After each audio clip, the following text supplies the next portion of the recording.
So, See, when people, they won't know that we're doing this at 11:38 in the morning. no one knows what time it is. What do you mean? It was an evening podcast. Listen, before we start anything, I just want to do a genuine toast to our friendship. You're Yes, a sir. badass motherfucker. Likewise, brother. And since we met, I think like we got a lot in common. And hey, this, Yeah, bro, this, we roll the same way. this is the industry. No and nonsense. we just need more good people. So Yeah. cheers. A little salute. Salute. Without further ado,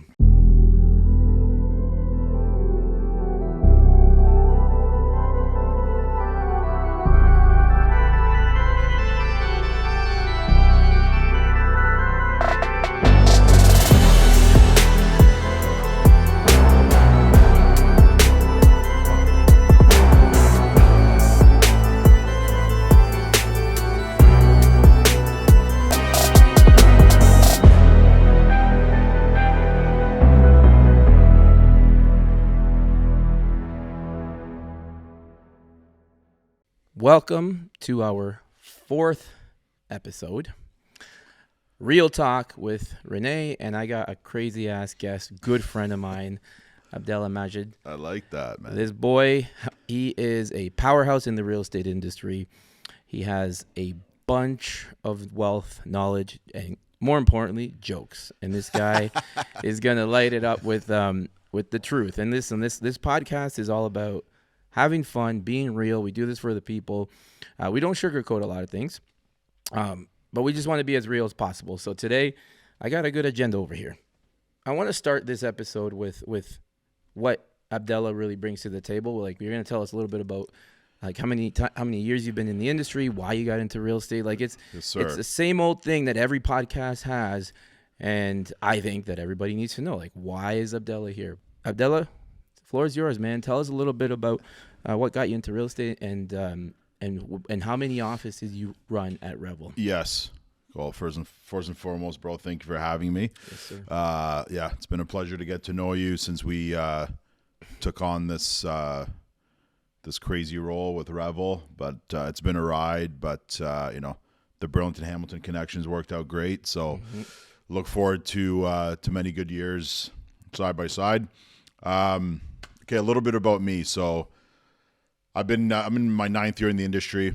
I was in the restaurant industry for 11 years. I got my license 2016, had been investing in some entry-level properties since 2013.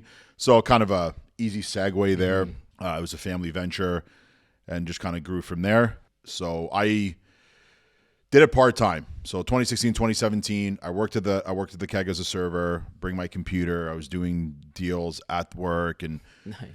when I wasn't working, I was out doing what everybody needs to do. So I hate when I do this, Yeah, and no I hate interrupting these. But man, I didn't know that about you, and it's funny because around that same time of the year, I was actually in the restaurant industry. So it's crazy that I didn't know that about you, and I feel like that's probably a lot of the reasons why we think alike, we act alike. Yeah. But kudos to you, man. I got into it almost 10 years ago too. So literally, Yeah, I think we're right around the same time. So yeah, honestly, bro, I would say the restaurant setting and the skill set that I formulated there has been incredible. Like, it's been such a seamless transition. The keg especially, like, they're not just like some run-of-the-mill restaurant, not even like the quality and the popularity behind it, but the way they actually train individuals to sell. Like, Right. it was a true sales position, and I took pride in that. And being a top salesman, top 1%, top 1%. And it was just such an easy segue. Like, I basically, same skill set, different product. Right? So their whole thing was, you don't stop the service until the person has exited the building. That's awesome. Right? So in line with, you don't stop the service until transactions close, or even with investors until a tenant has been Funny placed. thing in the restaurant industry, if you don't ask for that upsize of a bigger pint, or if you don't offer a side, like a higher end side, or if you don't ask, the client or the consumer is not going to say yeah. So one of the biggest issues in this industry, and I think we'll talk about it, is that agents just don't ask for the business enough, they don't take it. So I don't want to keep Yeah, cutting you absolutely. off, Well, man, that's but- perfect because we can absolutely kind of roll that in. So yeah, 2017, and then I was at the Keg on Upper James. They were not forced, but they were at a time where it's like, okay, they needed a new building, new infrastructure, so they tore it down, and that was my cue. And to be honest, like, I'll run through it, man. I'm an open book. I basically lived off my credit card for the next 8 months. Wow. Because I went from, an income to now I'm in real estate. So for those of you listening, it's not the end of the world. When you want to go full time, you just need a plan in place. I'm not like a big book guy, and because I'm just super self-motivated, and that might sound cocky, but it's not. No, I love it. That's just a mindset, right? Back yourself into a corner. There's only one thing to do. There's only going to be one outcome if you choose to do so, right? And I just love talking about that because I remember like in talking to Nevada, my significant other, and saying like, this is it. Like this is, and he talked with my buddies, and they knew like my capabilities and what my ambitions were. And then finally I'm like, F it, let's go. So 6-8 months off my credit card, and then everything just started rolling. And amplified year over year. I was on a team for 3 years. So I was with Keller Williams for the first 6.5 years of my career. But I wouldn't change it for the world. I think everything that I did has molded me into the agent or business owner that I am today. So I never look back with regrets. I mean, the odd regret, but... So you joined a team in your first year of real estate. Sorry, in my third year. Okay. So I was 2 years, part-time. So you went solo in the beginning? Yeah, I just solo part-time. Right. I did a bunch of leases, deals, and I had an investment foundation, so that was easy to talk about, especially where I lived on the East Mountain. And then jumped on a team for 3 years. Great experience, met a lot of people, and created a structure. Meaning, I think I tell this to everybody that I can get my hands on. There's a difference between a realtor and a business owner. Mm-hmm. Okay, there's a ton of realtors out there. God bless. Fly off the seat of your pants, and I used to do that. Yeah. Right. To me, if you eventually, like, this is my personal opinion, you need to eventually ground yourself and realize that in order to create a diligent pipeline and continuous business, there's a structure, just like to everything. Despite what, this day and age, people just don't want to listen to the norm, right? We're in a new age of doing things. Everybody wants money to fall out of the sky. And it allowed me to then create my own team. We were the team within a team. You know how real estate goes, with all these different government levels. But so team within a team. I hired Bailey. Bailey and I have known each other forever. She's like family to me. And so Bailey is she's my right hand. She's my director of operations. Nice. So I don't like that term assistant. Mm-hmm. And she's licensed as well. And so I hired her we had worked at the Keg for years prior to. Hired her, I think, 4 years ago this past April. We just crossed that milestone, so we're in our 5th year together. And, we built out a great team, and then the interest rates started to skyrocket. And then can we use profanity? Yep. To an extent? Hell yeah. Hell yeah. Hell yeah. I shit you not, Rene. I'd walk into my office, and you know how people figuratively use, I had my feet up on the desk. Yep. People's fucking feet up were on the desk. Oh my God. As the market was literally nosediving from 37,000 feet. Jeez. And it was insane to me. Like, I'd walk in, and whatever. I'm not going to say I walk in, I'm in the greatest mood sometimes, because I know what at that point, let's just put it all out there. I knew what I was walking into. Mm-hmm. I was going to walk into half the team not being there for whatever ungodly reason. I went to bed with a stomach ache the night before. This happened in the morning, and I'm like, what are you gonna do? Start calling people? Roughly up? how many members do you? I got it up to oversee? 7, including me. Yeah. And then we worked at a little office on Bold Street. I think in 2021, we did almost 200 units. Holy crap! Like, it was honest. Like, I don't talk numbers a lot, but it was no joke. Like, we were really finding a groove. We just had some good personalities. And then again, like, obviously the market, everything's market dependent, right? Market comes and now it's deciding, Right. Government decides, let's go the other way. And as the market did a nosedive, my team member count did the same thing. Mm-hmm. Okay. Then it's like self-reflecting. What should I have done? Yada, yada, yada. And then in hindsight, it's like, I'm not a babysitter. I don't care how that sounds. I think adults need to be accountable in life, period. Never mind in real estate. I use the word self-sufficiency ad nauseum at my office. And we're talking like 2021, 2022 when the market started. Yeah, and then like down. Q2 when they the first rate increase, and then just basically fell out of the sky. And yeah, big changes came. I lost three team members, one that stayed on with the brokerage, and then eventually left, no problem. And then one left due to personal reasons, and then I brought one of my best buddies on, Don. I don't know if you guys have met yet, but maybe at the Christmas party. I have, actually. Yeah. So him and I have been close friends since we were 14. He's been with me for like 2.5 years, and taking on a leadership role amongst the team and my brokerage. We've got him. Not we've got him, but he has taken on the role of basically like being almost like a director of development. And we're starting this like podcast style training Q&A session type thing, and we're going to tape it and stuff so agents can use it as content. Just trying to break the mold a little bit.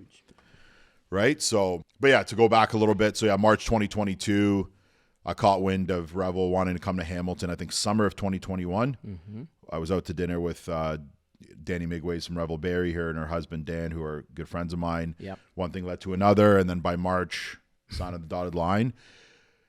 And at that point, it was like the income was a little bit more diligent. Right. So you're like, oh, this is, and I'm not afraid to spend money. I'm an investor by trade. My brother and I are very aggressive. Mm-hmm. We have a substantial portfolio that we're still growing aggressively, and thankfully, and it's always thankful when I talk about that stuff.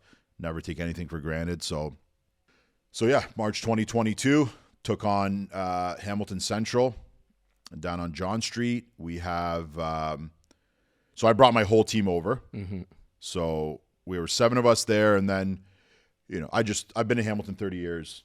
Luckily, again, fortunate. I have a giant network, know a ton of realtors across many different brokerages. And it was just natural, like, oh, Abdellah's heading a brokerage. This is kind of cool. Then they're like, okay, well, let's sit down. And then snowballed. So we grew it. I think by the end of the year or within 12 months, we're up to like 25 agents, I would say, maybe 20. Wow. And I mean, that might not sound substantial, but keep in mind the market and, what it truly entails. Like, people aren't just out there. A lot of people are just staying put. Right. A lot of people are staying put. So, and then just this past April, I had the opportunity to take on REVEL Uptown at Concession, REVEL That's Grimsby. Your second location? Second and third location. Yep. And, opportunity arose. Wasn't really on my radar. I do have very aggressive expansion plans into Ancaster and Binbrook, maybe Stony Creek. We'll see. Your background is full of knowledge, wisdom. Man, you've got tons of things that I think a lot of agents should aspire to be looking up to. And like, I love this background. I love your journey. I love my drink. I won't lie. But you know what? Like, for those that are listening, I say this every podcast. This podcast is so that people can actually listen, hear some of the successes, the failures, the reality. We don't sugarcoat it. It is a dog-eat-dog industry, especially right now. And between our competition, which shouldn't be this way, but our like agents compete and they make it worse. We've got interest rates, we've got market dynamics, we've got the economics of the world. Like, we're in an industry that we're already dealing with shit all the time, and predisposed shit. for us to keep moving ahead, and like guys like you and leaders out there that actually can do what you're doing, I applaud you, because it is not easy to have one or two or three people on a team and to be managing a few offices. Kudos to you, man. So Appreciate it, bro. we're gonna take this opportunity to jump. There's so many topics here that I like. When I was thinking of Abdellah, I'm like, I can go in any angle here. I literally can go in any angle. So we're gonna talk a lot about peeves later. Yes. We're gonna save the hot shit Gladly. for later. But you know what? I do want to talk about investing. So a lot of clients and other realtors are always asking, and they're saying, well, do I invest in pre-con, resale, or multi-res? I kind of want your take on that angle right now in this current market that we're in, because there's so many things happening in the pre-con world. We've heard some of the media about what's going on with pre-con, but like, if you were to advise someone that wants to invest right now, Yes. of those three, what do you think? Where are you at? Very easy for me, to be honest. Pre-con, I wouldn't touch it with a 10-foot pole.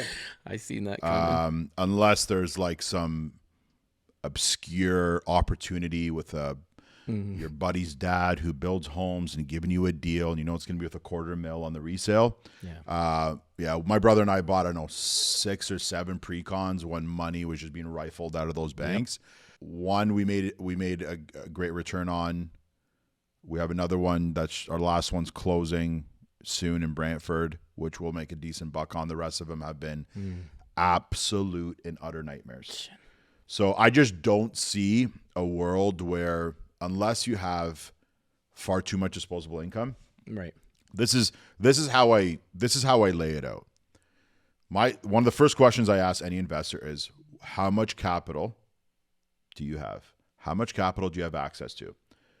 Then I'll lead you into talks about rates of return. Okay. So to me, it's like, okay, somebody's like, I'm just, the other thing too is, bro, is, in the pre-con world, there's like a sexiness to it. There's an allure, right? Like, I got this condo coming. Yeah. Brand new. That condo's going to be worth, you're going to be $200,000 in the hole by the time that thing closes. And, like, we're not splitting an atom. Everybody knows it.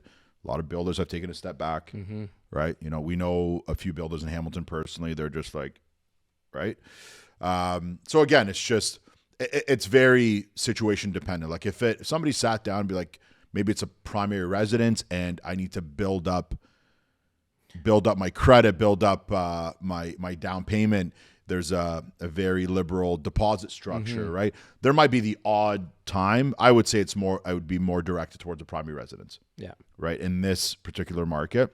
And then multi-res is always king. Yeah. So a lot of people don't, I think this is like where a lot of people struggle. They don't know, they know the sexiness of multi-res and like in the income that it can produce, but I don't think they don't know what it takes to actually get into it, and then all the pitfalls. So your thoughts or tips on if you are going to get into a multi-res, and I mean like buying something, renovating it, how are you going to calculate your the value ROI? add, the conversion.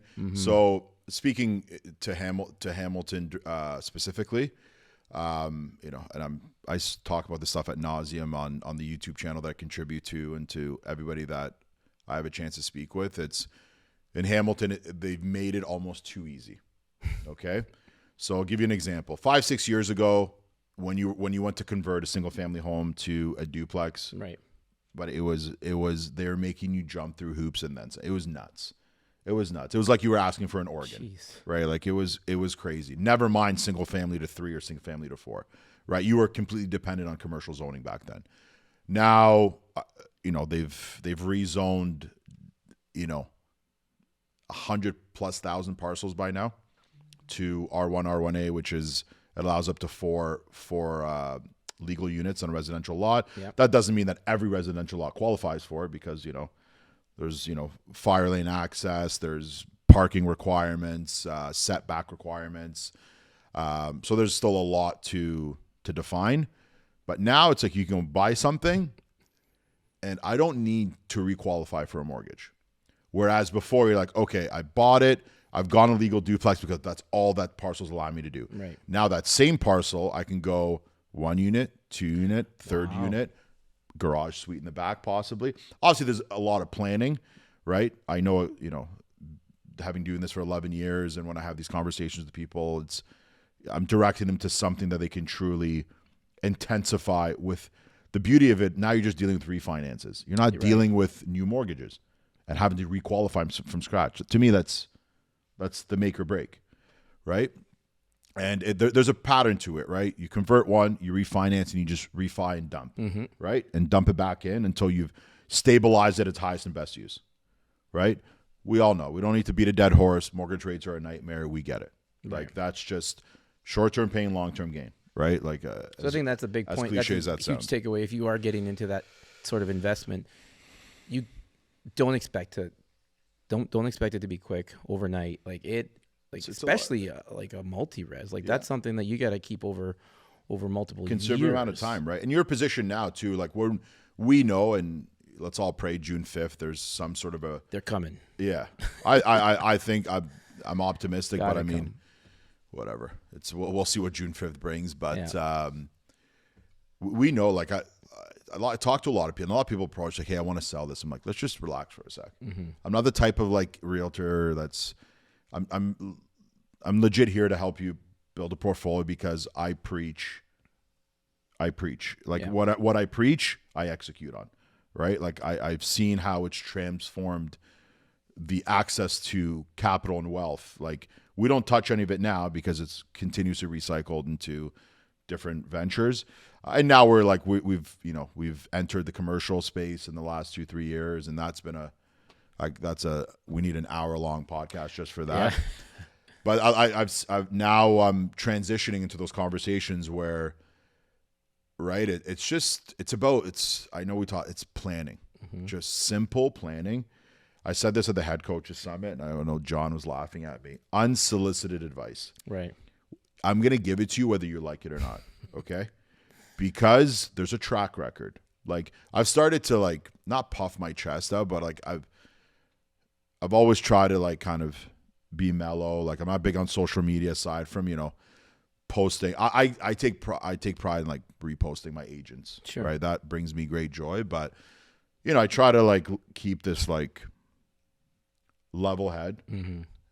Agents know, like, I don't get overexcited about stuff in real estate because to me, it's just, you got to keep going. Pedals down, right? Agreed. But back to the point quickly. Now, just something as recent as last week, I had clients buy a duplex conversion on the mountain. They can do a future ADU at some point. And now they're like, okay, we have X amount of capital. Abdel, what should we do?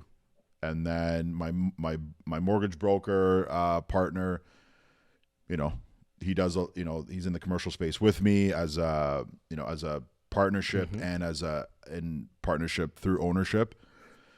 So now we're like, okay, let's shift. Now, do you want to look at 5-6 units? Complete different ballgame, asset driven, right? And that's a completely different conversation. And I'm seeing a lot of people, right? Like now, instead of spending $300,000-$500,000 between a down payment and retrofitting a garage and a basement suite, right? I can take that $500,000-$600,000. I can likely get you into a 5 or 6 unit building. Wow. Right? In the Hamilton region? I would say like Hamilton, few and far between. Sure. Let's call a spade, but it doesn't have to be in Hamilton. And this is the thing. Like when we were talking a little bit about pre-con, like you give them an astronomical deposit, right? It's crazy. It's nuts. And then it just gets held there till kingdom come. $200,000 on maybe $1 million purchase, give or take. And you got to give it to them within like 90 days, 120 days. So it's like, and I'm not bashing pre-con, but if you were to say, hey, Rene, how much do you have? If I was like, listen, I got 150,000, what can I do? Like either I go buy a condo and I got to give them literally 100 to 150K. Yeah. Or maybe there's creative ways to say, like, you know what, if you do this, this, and this, now I can get you 5 tenants or 4 tenants. Yes. And that's like, so that's that part that I think a lot of people that don't touch multi-res, they touch it, they don't want to because they don't know. So your unsolicited advice needs to be heard. Yeah. I think that's where it all starts. And we have a duty to tell and advise clients and say, listen, like your money is better spent over here. Elsewhere. And in the commercial space, like I'm not saying it like it's the easiest thing going because 90% of the time we'll say you're dealing with existing tenants, legacy tenants, right? It's all, the value add in the commercial world is a lot different because there is that quote unquote eviction aspect or trying to maneuver to turn over those leases, right? So I'm like, again, I'm fortunate because I have such a long history of doing this, that I've been through everything. Nice. And I can deliver, right? And that just comes with time. But, to an agent that wants to learn, it's just about committing to the process and wanting to learn, right? Like, my agents in my office, they know anything that comes up in the commercial space, something they wouldn't have normal. This is what brings me joy too. Like, something they wouldn't have normally touched at their previous office. Yeah. I tell them, they're like, oh, I'll can you just deal with it? And I'm like, no. Like, I'm the operator. I'm not here. This is about like just uninhibited support. Like, let me just guide this. I'm starting to say this to people, like, I'm trying to break the mold in the brokerage world. I don't care how wild that sounds. Like, I think if you can find a way to use your time wisely as an operator, like, just there's support, and then there's a type of support. I've been, I'm lucky to have the right people around me and this comes with, 2.5 years trying to figure this out. What's the best way to do things? So, and then again, just to kind of like merge the 2 points, it's the experience has now really helped me bring agents on and keep agents, right? Just because I can speak to that effect, not to say that it's, I have some perfect setting. It's always a grind. But it's the investment. I don't know. And especially in Hamilton, we talk about this all the time during our investment tours, and where we bring people out 3 times a year. We see several properties at different stages of the process, and it's just we like to hone in on your investment tours. I love that you do put that on social media. Yes. Is that open to the public, or is it open to just realtors? No, it's open to the public. Funny enough, the last couple have been a lot of professionals. Right. And I remember doing a couple when I was at Keller Williams years ago, and it was all agents that came out. So we gotta definitely share that with our platform and our clients and our database. Yeah, I think a little different out here in Burlington with the zoning, but yeah. But I think a lot of people that are investing from like this, from Oakville, Burlington, for sure, area, they're coming this. Yeah, they're going to Hamilton, absolutely. Brantford. They're going where it makes sense. Yeah, right. Niagara. So that's something that I'm gonna make a note with my team, because I think we all got to get. Yeah, we're gonna do one in late summer, and then we'll finish one off. Count us in, man. Yeah, because let's do it. Just from listening to you, man, I feel like like you said earlier, we need another episode to go over commercial and multi-res and all that stuff. That's a whole nother episode. That's a whole different world. I think the big takeaway there is multi-res is something that a lot of people should inquire about, but they need the right advice. So on that note, I'm going to jump into duplex, triplex. Like, I get clients that they want to venture into it, but I want to know, like, what are some pitfalls? Tell me about what are pitfalls, what are things that once people start inquiring about it, here's like the reality. Here's what could happen. Give me some of the nasty stuff, because you said like Hamilton, for example, is good at approving and getting the red tape off. Yes. But like, what are like your top pitfalls that could happen when you're trying to get into a duplex, triplex? The lack of patience in a buyer. Sometimes I think the lack of patience in an agent. Like, I don't rush anything. You set a plan. There's another part to the plan where you have to go. How I do it is I have my initial consultation. Then I go out and show them a block, even though they're probably not ready yet. Yeah. I go and show them a block of properties. Here we are. Here's why we can do this. Here's how we can further intensify it. Being confident? Is this a proper entry? What is it going to look like on the back end? What's your cash flow position? I think there's just an immense amount of representatives that, unfortunately, they just want to get the deal done, which is fine. It's not the first time, not the last time. That's going to be ongoing in our industry until, kingdom come. But it's patience. Mm-hmm. It really does come down to patience. I'm like, again, we have like a very well-oiled team between construction and engineering, right? So my brother and our partner operate 555 Construction Management. They're doing their thing and specialize. So when a client comes to you and they say, "Hey, I'd like to, this is what I want to do. what I love about what I'm hearing is you've got literally everybody ready to go. So you've got Ready to your rock. mortgage, you got your construction company, you've got all these facets ready to go to make that experience pretty damn seamless. Outside of, like, it's almost like the clients just got to have the equity or they just have to have the capital, the appetite and the capital.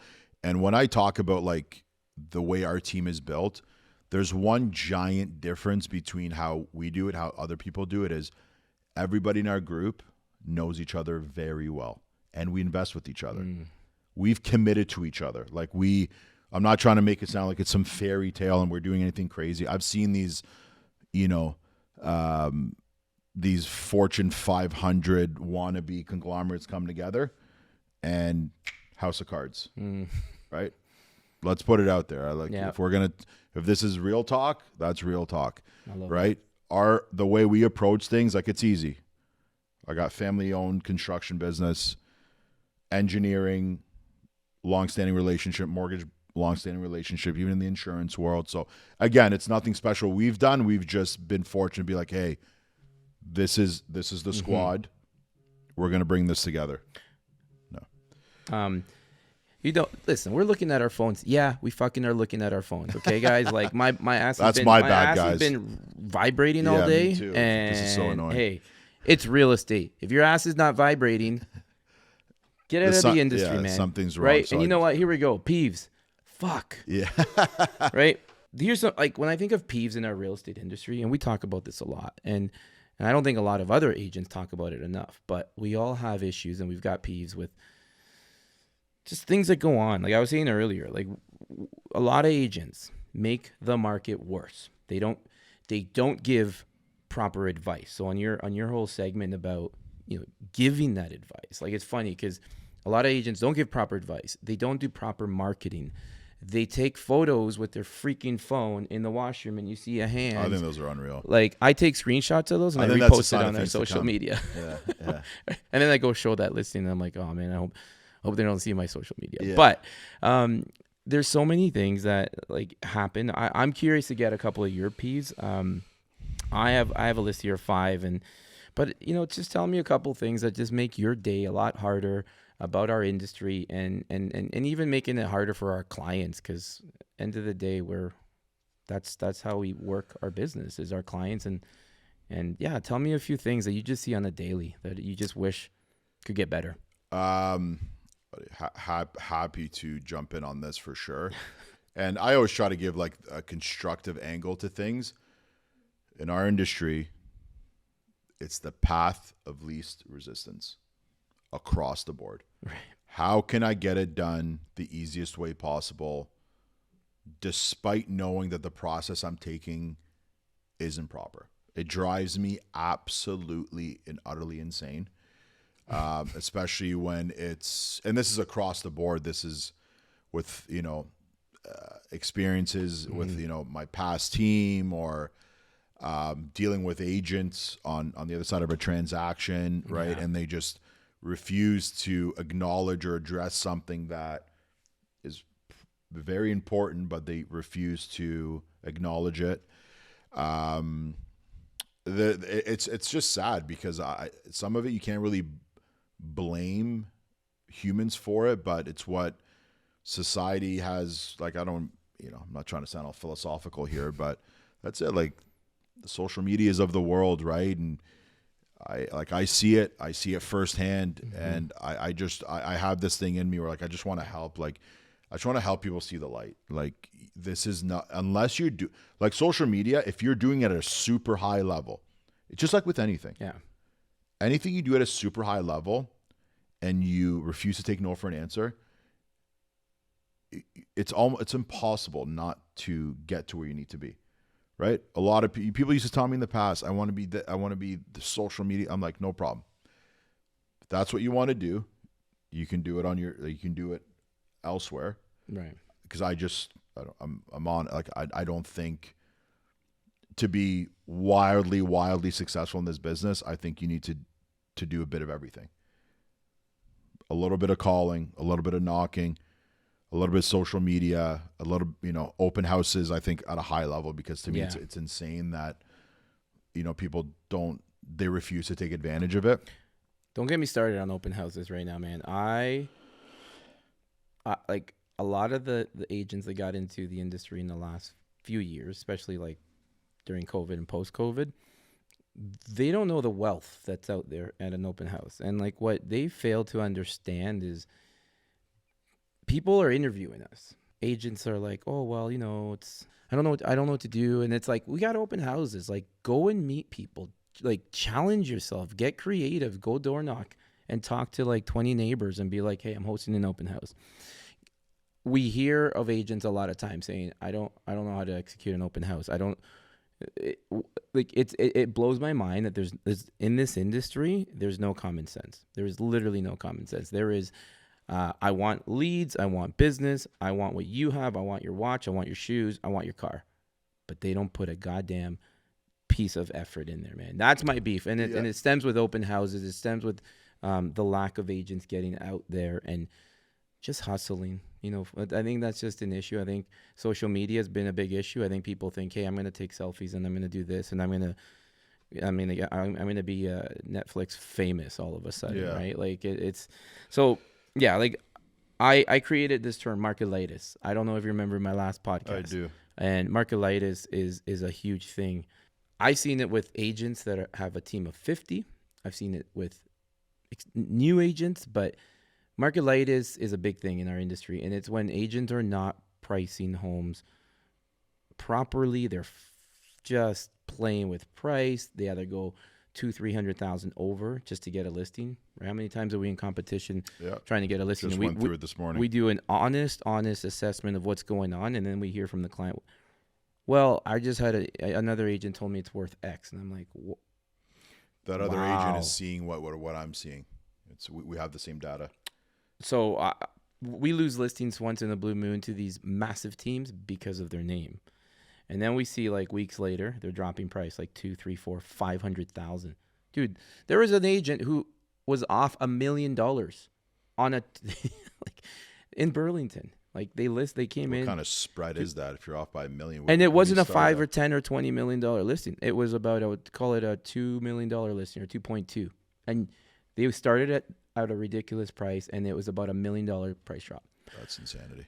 So yeah, like agents in this industry, come on. Like if you need mentors, you need guys like Abdellah and coaches who can help you not do those mistakes. That's my peeve is kind of like it's a market driven peeve where it's just we don't need things worse, right? Yeah. What's another peeve of yours, man? Like in the industry, just something that you wish didn't exist. That honestly, that was going to bring that up because I just went through that in Burlington, and it's exactly. I love how you put it, Rene. Like the honest assessment, and it's something in our industry that we're going to have to face forever, right? It won't people, go away. Yeah, quote unquote, buying listings, right?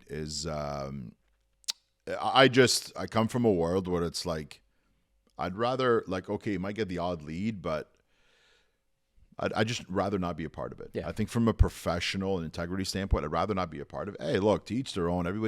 There's people that specialize in that, right? They know if they get somebody under contract, then they just bend them to their will, and off you go. It's gonna happen forever. And I think like the tip for anybody who really is struggling with that is like we just got to move on. I think the more you waste time stressing about it, it's like, okay, you know what, it happened, like go to the next, because guess what, for me and you, there's 1,000 other doors that I'm gonna go and figure out. So one thing too that I've seen a lot is it's a lot of there's a demographic out there that because they've been in the industry 20, 30, 40 years, I feel like they still look down against like the newer agents, and that bugs me. I feel bad for a lot of the younger agents. I've had agents that say to me, Rene, I was dealing with this agent, and they gave me I've been in the industry 40 years, and this is how it's gonna go. And it's like, come on, get off your horse. Like that's when I get rubbed the wrong way. Like I feel like I relate this to sports. How many rookies have kicked other people's asses in sports? Just because you're a rookie doesn't mean that just because you're playing against the GOAT, right? Like LeBron's been dunked on by rookies. in this industry, it shouldn't matter if you just got into it, because how do you know you weren't managing a Fortune 500 company before? How do you know that this rookie wasn't doing incredible things prior to real estate? So don't treat everybody the same way. That's a big peeve. I see it a lot with a certain demographic out there. Yeah, and if I were to add to that, like I've heard it in the past with more experienced agents in Hamilton where they're like, I've been doing this for 30 years. And I'm like calculating. I'm like, you're 50. I'm like, when I'm your age, I'm going to be in the same boat. So what would you like me to do? Right. So, but you hit the nail on the head there, Rene, especially with the younger agents. I do have obviously a soft spot, and and it's just like to watch them struggle, and not because of a lack of a skill set. It's just confident, like, oh, I'm a young person, but everybody had to start somewhere, right? Can you break through, like, or, can we double team the listing or the buying or the investor, right? So, between Don and I and our team, we like to make sure we're there and we're supporting, so they have, if they need it, if they have like another presence with them. But I mean, another peeve, I would just say I dealt with an offer competition last night and just kind of leading, and I haven't done one in a while. Okay. And in person too. So we were at my client's place. I have a place in Stony Creek. We just sold conditional last night, co-listed with somebody from another brokerage. Congrats, man. Yeah. And it was just kind of good, but like just really, it was invigorating. Like get back out in front of out in front of your clients. We were there from 8 to midnight last night until we got it done. It was just kind of like dealing with some agents leading up to it, and so this particular property we're trying to tag some like as is to a few different items, right? And it's when they're trying to push back or trying to pretend like I'm not doing this for me. I'm doing this for you as well, because I don't want this to come to closing and then you're losing your mind because this doesn't work because you absolutely failed to like internalize that information. So I just think the communication, like with agents, that when there's just too much breakdown sometimes, right? Or making it about like, are we here for the, like, and this is a very broad topic. Are we here for us or for the client? Mm-hmm. At the end of the day, are we here for us or the client? And a lot of the time it's like, I want to flex my muscle, and sometimes you got to like submit and be like, well, we're going to walk away then. Like I try as a realtor, I try my darndest to come as like realistic as possible. Yeah. Right. Like if there's a deficiency, like a sizable deficiency in a home, I'm not coming to just play games and be like nitpicking. Right. Like it just communicate. I don't know. It's like a mix of like communication and professionalism, and some people just feel like they're taken advantage of when they're really not. I don't know. It's compiled into one peeve there. That is a common thing in the industry where agents have the opportunity to make a deal go pretty smooth, and even when it doesn't go well, like we still have a way to like weather the storm. And like a lot of times, especially in 2017 and 2021, 22, when the bidding wars were crazy, like the amount of failure and rejection and losses that we went through, it was like nonstop, right? So the agent though had to take that bad news of saying, hey, listen, we competed with 50 offers, on to the next, on to the next, on to the next. And I feel it's the character that's in us that helps our clients stay at ease, not feel like they've been defeated, and that we live another day. And it's funny how I just said that because it wasn't even scripted, but failure and taking the loss, right? I'm a huge believer in failing, in losing. But the thing is, it's how do you rebound? What have you learned from not getting that client? What are you going to do if I door knocked 100 homes and they were all a failure? What are we going to do about that? If you're probably listening, you're like, why the hell does this guy like to lose? Or why is he going to fail? I don't like to lose, but I embrace it. And if you've been in the industry if you just got into the industry, listen, you're going to lose a lot. You are going to fail a lot. And this is why a lot of people can't stick it out for a year, because real estate is about failing in those first few years, but it's also about, did you freaking learn anything? What did you do? Did you just keep complaining? Are you just going back and saying, I can't get a client? Because then guess what? At that point, yeah, you're going to fail. You're going to get out. So one thing I want to just say, and I want your feedback on this, is like failure promotes growth and it teaches us what it takes to win. Yes. Share something about this whole analogy of how to take that L. Yeah. So, I mean, my brothers and I grew up playing sports at a high level and, in different sports, and I'm a huge sports buff, football, basketball, soccer. So I think you and I and a lot of people that we know always related back. Yeah. But in terms of failure, like, I love how you said embrace. Like, I love it. Even 10 years into the business and I lose out. And look, I know most of the time, if not all the time, if I lose, it's because I'm telling somebody something they don't want to hear. Right. Which I have zero issue with. Right. Then it's just going to turn into, unfortunately, a waste of time. Right. And to me, I don't know why. Like, I built this short-term memory thing, and I try to instill that in people. Like, obviously, we're emotional beings, and sometimes, we get shooken, and whatever the case is. But I love, man, Rene, I love that, man. Embrace the failure, but exactly. Okay, we failed. Did you learn from the failure? First and effing foremost, did we learn from it? And the other big thing is with failure, not only should you not be afraid to do so, but if you're failing consistently in real estate, that tells me one thing. You're giving yourself opportunity. I love that. Right? There's a silver lining. If you're, coming back, this buyer walked away, da-da-da-da. It's incredible. Goosebumps, I got them because it's relatable. And yeah, like, we as leaders and coaches, I'd rather have someone saying, you know what, I've door knocked like 500 homes, Rene. I can't figure it out. I can't, or I'm doing all these things. I can't figure it out. I keep failing. I'd rather have that than those days when we ask people, how you doing? Great. Everything's good. And then we're looking at numbers. We're like, how the frick are you great when you aren't, like, how do you survive?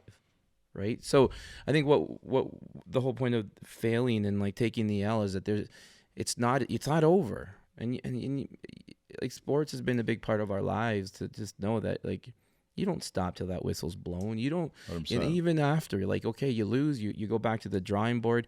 Like, I'm notorious. You ask my team and they kind of criticize me on, like, they're like, Rene, it's fine. You know what? Like, this marketing piece is great. It's beautiful. It's awesome. And what's done. But I'm like, it's just still not where it could be. And I am notorious that way. And maybe I send out a mailer to one neighborhood and we don't get any reaction. And I'm like, you know what?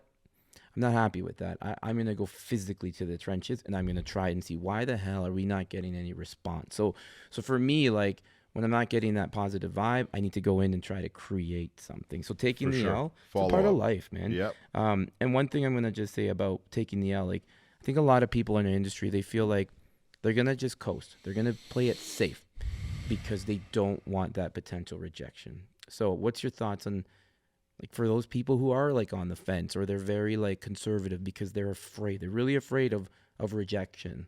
Like, how do you wake them up? That's probably one of the most deep-rooted questions ever. And we talk, like, I don't know how many times we've addressed that question. I don't know what the right answer is after all these years. And, you can use the cliche, you got to be comfortable getting uncomfortable. I love it. We had a really, really good, like, say a really powerful scripting session last week. Kareen, one of the senior agents at Central, who's, powerhouse and great with her words. And, she took the lead on a scripting session, and it's just so many great takeaways that we had from it. But it was, a couple agents, and we're trying to, like, just create this family orientation where just come out, just be vulnerable. I say that word all the time. Just be.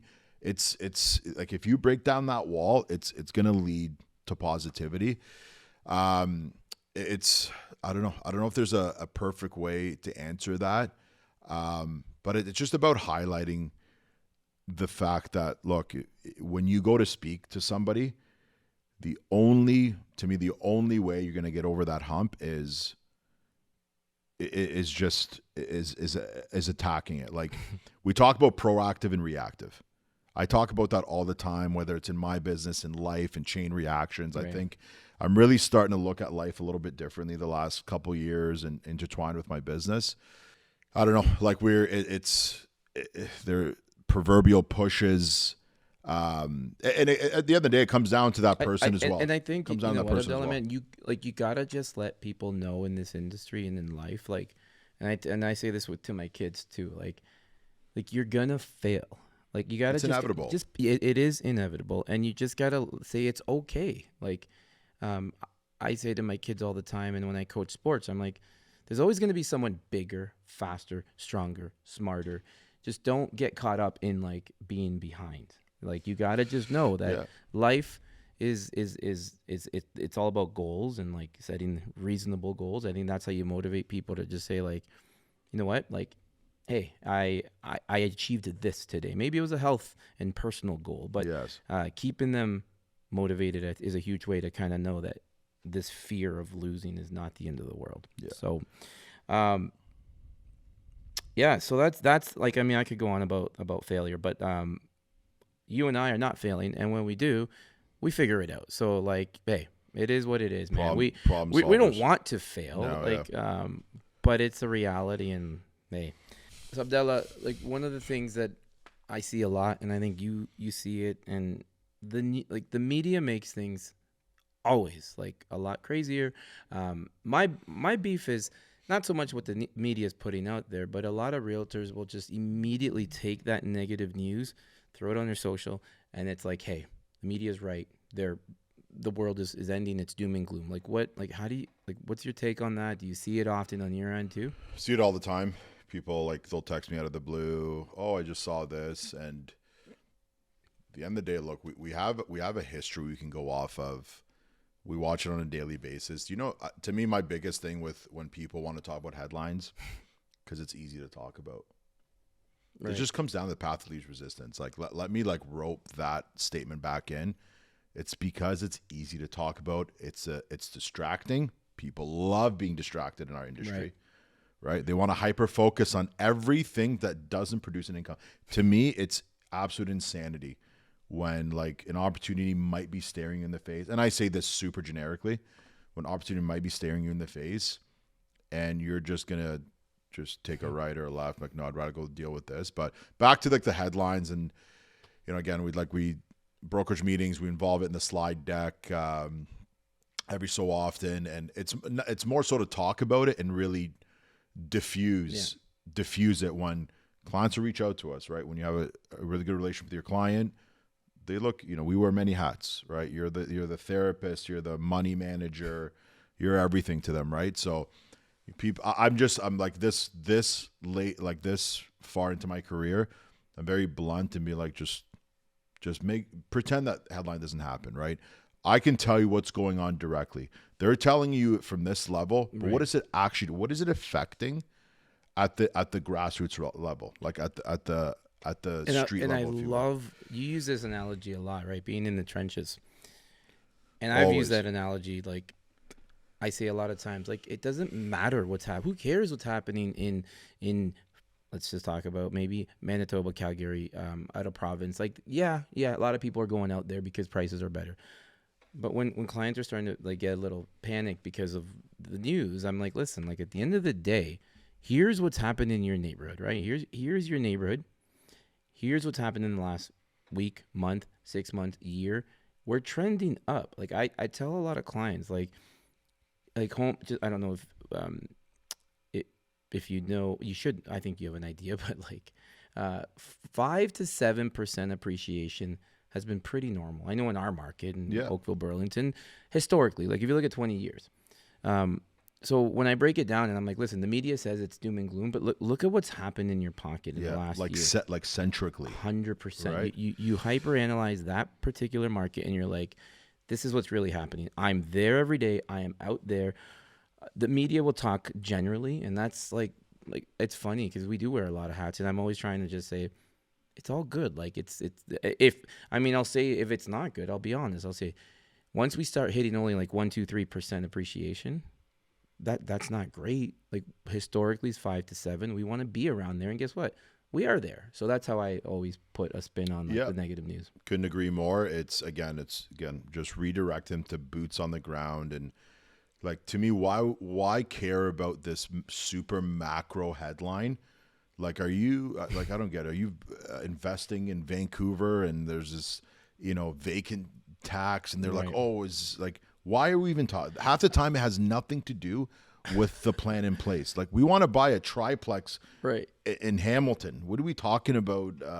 Some arbitrary tax that our buddy Justin wants to implement, right? So, yeah, it's just about redirecting their focus. And it's just like with everything, right? People, I had a conversation this morning about, with clients that sometimes it's again, back to that unsolicited advice.